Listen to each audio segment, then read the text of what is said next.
Oui, bonjour, bon matin. Je vous parle de storytelling aujourd'hui et d'un générateur d'histoire. Et ça, c'est vraiment c'est une méthode très simple à faire.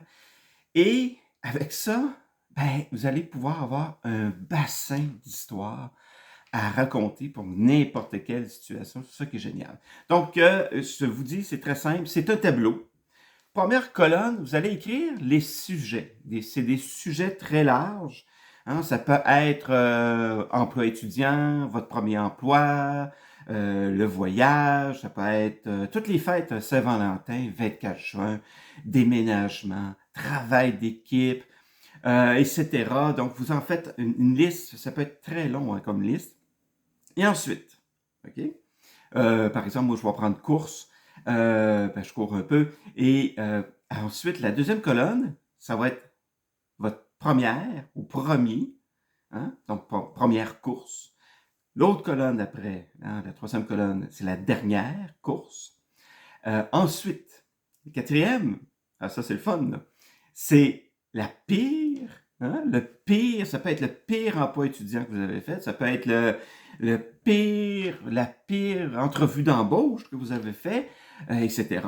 Et ensuite, hein, on est rendu à cinquième colonne, c'est la meilleure, le meilleur. Hein, ça peut être la meilleure Saint-Valentin que vous avez jamais vécu, le plus beau voyage que vous avez jamais vécu. Et ensuite, la dernière colonne, c'est des weird, bizarres. Qu'est-ce qui est arrivé de drôle, etc.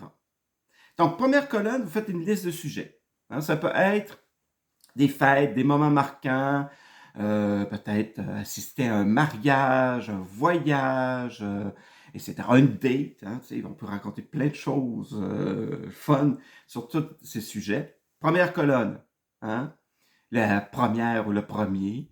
Ensuite, le dernier, dernière. Ensuite, la meilleure, on commence par la pire, et ensuite, on fait la meilleure, et ensuite, ce qui est arrivé le plus bizarre. Par exemple, je vous donne un exemple. Par exemple, moi, course, OK? Première course que j'ai faite, et je me rappelle, c'était au cégep, une, c'était une obligation, il fallait courir 5 km en dedans de 30 minutes. Et, et je vous dis, c'est une histoire vraie. Hein. En passant, tout ce que je vous raconte, c'est très, très vrai. Euh, et je me rappelle, c'était l'automne, il faisait froid. J'avais un gros coton ouaté. Dans mon temps, c'était les cotons ouatés. Pantalon de les sweatpants ça, gris, là. Et à peu près au premier tiers de la course, j'ai perdu le lacet.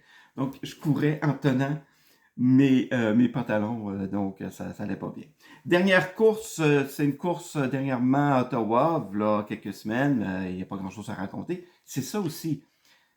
N'oubliez pas, hein, le storytelling, on choisit la meilleure histoire.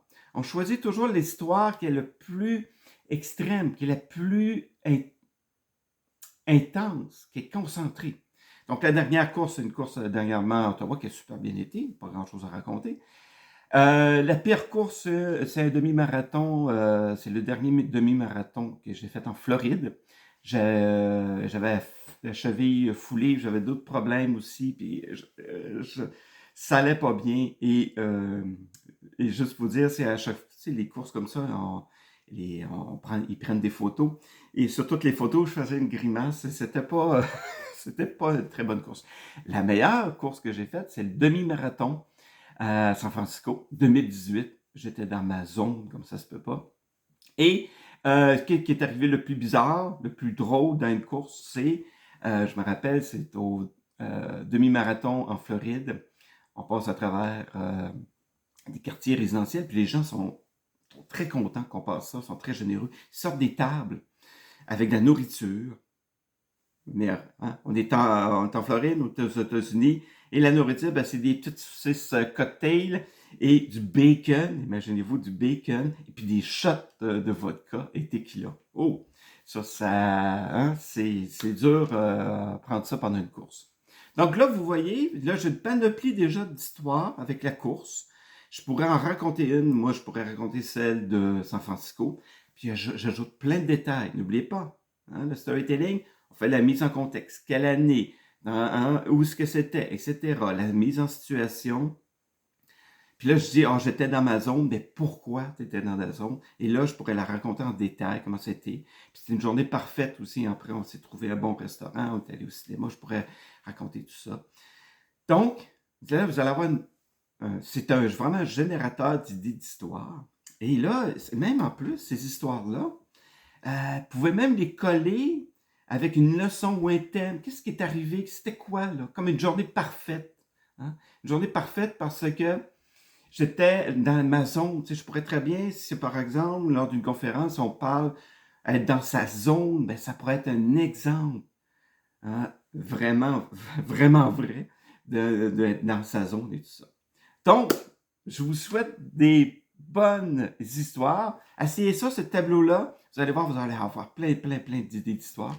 Puis je vous souhaite de raconter des belles histoires. Et je vous dis à la prochaine. Merci.